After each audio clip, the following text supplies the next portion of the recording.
జై శ్రీరామ, జై శ్రీకృష్ణ, భారత్ మాతాకి జై. నా జీవితంలో ఇవాళ నేను ఒక చాలా గొప్ప సినిమా చూసిన అనుభూతి కలిగింది.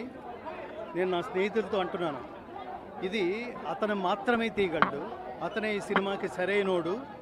ఆయన శ్రీ బోయపాటి శ్రీను గారు, ఆయన మాత్రమే చేయగలడు, ఆయన దీనికోసమే పుట్టాడు. ఆయన పేరు, ఆయన నట విశ్వరూపం ఈ సినిమాలో మేము చూడగలిగాం. ఆయన జీవితం మొత్తానికి ఇదొక మకుటాయమైన సినిమా. అది అలా అంత అద్భుతంగా రసాత్మకంగా పోషించిన ఒక మహానటుడుగా నిలబడ్డ బాలకృష్ణ గారు, ఆయనకి హృదయపూర్వకంగా అభినందనలు. ఇంకొకటి ఈ త్రిమూర్తులాగా, ఆ మూడో త్రిమూర్తులు ఎవడంటే, ఈ సినిమా ఇలాంటి సినిమాలకు అతనే కొట్టగలడు, అతనే ఇవ్వగలడు. ఆ మహాసంగీత దర్శకుడు ఇంత చిన్న కాలంలో, ఇంత చిన్న వయసులో అసలు ఎక్కడ వ్యర్థమైన స్వరం లేకుండా, ఎక్కడ ఎంత అవసరమో అంత శ్లోకాలు, స్తోత్రాలు, భారతీయ సనాతన ధర్మానికి సంబంధించిన ప్రతి శబ్దం ఇందులో వినిపించే ప్రయత్నం చేశాడు. ఈ మూడు కలిపి నాకేమనిపిస్తుందంటే, ప్రత్యేకంగా ఈ దేశంలో అన్ని భాషల్లోనూ ఈ సినిమా విడుదల కావాలి. ఇందులో దైవభక్తి, దేశభక్తి, కర్తవ్యనిష్ట, నిష్కామ కర్మ, ఇది అసలు భారతదేశంలో ఇవాళ రగులుతున్న కాంటెంపరీస్ ఇష్యూల మధ్యలో ఇది ఖచ్చితంగా దీనికి దర్పణం పడుతూ మన దేశాన్ని, మన ధర్మాన్ని, దేహం కోసం కాదు, దేశం కోసం, ధర్మం కోసం నిలబడడం ఎలాగో ఈ సినిమా చూస్తే ప్రతి ఒక్కరికి తెలుస్తుంది. నిజానికి వాళ్ళ సనాతన ధర్మం మేలుకొనుందా, నిద్రావస్థలో ఉందా అంటే ఖచ్చితంగా మాలాంటి వాళ్ళు నిద్రావస్థలోనే ఉందని చెప్తారు. ఎందుకంటే పాయింట్ బ్లాంక్లో గన్ పెట్టి నువ్వు హిందువా అని అడిగి మరి అమాయకులైన 26 మంది కాశ్మీర్లో పర్యాటకుల్ని చంపేసిన ఒక్క హిందువు రోడ్డు మీదకి వచ్చి నిరసన వ్యక్తం చేయలేని ఒక్క స్వామీజీ కూడా, కొన్ని లక్షల మంది, ఒక్కొక్క స్వామీజీకి కొన్ని లక్షల మంది వాళ్ళు అంటారు భక్తులు ఉన్నప్పటికీ రోడ్డు మీదకి వచ్చి నిరసన వ్యక్తం చేయలేని ఈ దేశంలో ఇంత ధైర్యంగా సినిమా తీయడం అనేది అసలు చిన్న విషయం కాదు స్వామి. ఈ దేశం మీద ఈగవాలితే, ధర్మం మీద ఈగవాలితే, దేశం మీద ఈగవాలితే భరించని ఒక మహా దేశభక్తుడైన ఒక అఖండ కథ ఈ సినిమా. నేను ముఖ్యంగా కోరుతుంది ఏంటంటే, మన మోడీ గారు, ఈ దేశ ప్రధాని మోడీ గారికి ఖచ్చితంగా చూపించి తీరవలసిన సినిమా. ఈ సినిమాలో మధ్యలో ఎక్కడో సర్జికల్ స్ట్రైక్ అని కూడా, అంటే ధర్మ సంస్థాపన. నేను భగవద్గీత అనే మార్గంలో 2 దశాబ్దాలు ఉన్నాను మిత్రమా. ఈ 2 దశాబ్దాల కృషిలో నేను భగవద్గీత తప్ప నేను ఎప్పుడు ఏది మాట్లాడలేదు, నేను ఎంటర్టైన్మెంట్ సినిమాలకి వెళ్ళలేదు. 2 దశాబ్దాల తర్వాత చూస్తున్న సినిమా. నా భగవద్గీత ప్రయాణంలో, ఈ భగవద్గీత అనే తపస్సులో నాకు ఏదైనా పరమాత్మ కనుక నాకు నా నాల్కకి శక్తి ఇచ్చి ఉంటే, బాలకృష్ణ గారు ఆయుష్మాన్ భవ. అట్లాగే సంగీత దర్శకుడు బోయపాటి శ్రీను గారు ఆయుష్మాన్ భవ. అలాగే సంగీత దర్శకుడు తమన్ గారు ఆయుష్మాన్ భవ. మీ నుంచి ఇలాంటి పవర్ఫుల్ సినిమాలు కంటిన్యూస్గా వస్తే, అసలు ముఖ్యంగా అంటే మాలాంటి వాళ్ళకి భక్తి అంటే ఏంటో, దేశభక్తి అంటే ఏంటో తెలుసు. కానీ ఈ యువతరానికి మీరు please try to spend your valuable time at least 5 minutes a day for the country, for the nation. ఇవాళ భారతదేశం అలాంటి దారుణమైన స్థితిలో ఉంది.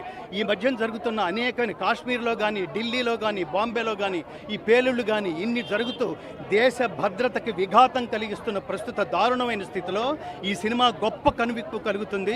ముఖ్యంగా హైందవులు కాదు, ఈ దేశంలో 140 కోట్ల మంది ఉంటే, అందులో 100 కోట్ల మంది హిందువులు ఉంటే నిద్రాణమైన స్థితిలో ఉన్నారు. హిందువులని జాగృతం చేయగలిగే మహా పేట్రియాటిక్ ఫిల్మ్ ఏంటంటే నా దృష్టిలో ఇవాళ అఖండ 2. అసలు బాలకృష్ణ గారికి ఆయన గొంతులో నేను చాలా ఇన్స్పైర్ అయిన వాళ్ళ. మా నాన్నగారు, నేను ఎప్పుడు చెప్తుంటాను, ఈ మధ్యనే వెళ్ళిపోయిన మా నాన్నగారు బాలకృష్ణ గారు ఫ్యాన్. ఎందుకంటే ఆయన గొంతులో ఏదో ఒక అత్యద్భుతమైన వైబ్రేషన్ ఉందిరా.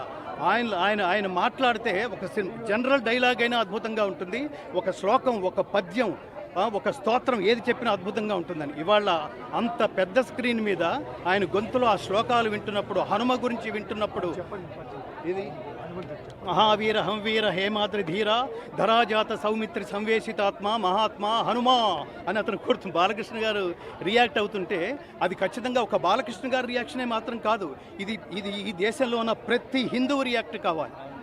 అది నేను ఏం కోరుకుంటున్నానంటే, భారతీయులు ప్రేమిస్తే వాళ్ళు తల్లులరా, వాళ్ళని కనుక కోపం తెప్పిస్తే వాళ్ళు ఆదిపరాశక్తులరా అనిపించే స్థాయికి ఈ సినిమా ప్రతి ఒక్క ఈ హైందవ జాతిలో ప్రతి ఒక్క భారతీయుడిని జాగృతం చేస్తుందని నేను పరిపూర్ణంగా విశ్వసిస్తున్నాను. ముఖ్యంగా ఈ ముగ్గురికి మరొక్కసారి ఆయుష్మాన్ భవ. దర్శకులకి, బాలకృష్ణ గారికి, సంగీత దర్శకులు తమన్ గారికి, బోయపాటి శ్రీని గారికి శతాయుష్మాన్ భవ, శతాయుష్మాన్ భవ, శతాయుష్మాన్ భవ. ప్రేక్షకులు కూడా ఎవరు దయచేసి మిస్ కావద్దు. నేను రిక్వెస్ట్ చేస్తోంది, మీరు మీ కుటుంబంతో ముఖ్యంగా పిల్లలతో కలిసి వెళ్ళండి. వాళ్ళకి తెలియాలి ఈ దేశం విలువేంటో, ఈ దేశంలో పుట్టినందుకు మనం ఎంత జన్మధన్యత చేకూర్చామో. కాషాయం కట్టుకున్న భారతదేశాన్ని చూసినట్లుగా ఉంది అని ఒక డైలాగ్ ఉంది సార్, అది మీకు ఏ విధంగా అనిపించింది? కాషాయం అంటే భక్తమ్మ, కాషాయం అంటే మీరు ఈ సినిమాలో ప్రధానంగా అసలు ముఖ్యంగా నేను అతి కీలకమైన ఘట్టంలో సినిమాని ఆలోచింపచేసే ఒక టర్నింగ్ చేసే ఒక కీలకమైన ఘట్టంలో నేను బాలకృష్ణ గారు, బోయపాటి శ్రీను గారు, ముఖ్యంగా తమన్ గారు నాతో 2 శ్లోకాలు పాడించారు. అందులో ప్రధానమైన శ్లోకం ఏమిటంటే దేవుడి ధర్మం ఏమిటో చెప్తాడు, దేవుడి తత్వం ఏమిటో చెప్తాడు, శ్రీకృష్ణావతార పరమార్థం ఏమిటో చెప్తాడు. అదేంటంటే దుష్ట శిక్షణ, శిష్ట రక్షణ, ధర్మ సంరక్షణ. ఇది కేవలం దేవుడికే కాదు, ఈ దేశంలో పుట్టిన ప్రతి ఒక్కడి బాధ్యత అని గుర్తు చేసే ఈ సినిమా. అందుకని మీరు కాషాయం అంటే మీరు గుర్తుపెట్టుకోండి తల్లి, కాషాయం అంటే ఈ దేశం, ఈ జీవితం. నేను ఎప్పుడు చెప్తుంటాను, ప్రధానంగా ఈ దేశం గురించి మీరు తెలుసుకోవాలనుకుంటే, ఈ దేశం తత్వం గురించి మీరు తెలుసుకోవాలనుకుంటే, జీవితం అంటే ఏమిటో తెలుసుకోవాలనుకుంటే భగవద్గీత చదవండి. ఈ దేశంలో కీలకమైన పాయింట్ అది. జీవితం అంటే ఏమిటో తెలుసుకోవాలంటే భగవద్గీత చదవండి. చివరికి జీవితం అంటే ఏమిటో తెలుసుకోవాలంటే కాశీ వెళ్ళండి, గంగా నదికి వెళ్ళండి, అక్కడ రోజు నీళ్లలో కలిసిపోయే శవాలను చూడండి, మణికర్ణికా ఘాట్కు వెళ్ళండి. అందుకని కాషాయం అంటే జీవితం అంటే అర్థమైతే, చూడండి, జీవితం అంటే అర్థమైతే కాషాయం, లేకపోతే కషాయం. అది తెలుసుకోండి. అంతేకాదు నందమూరి తారక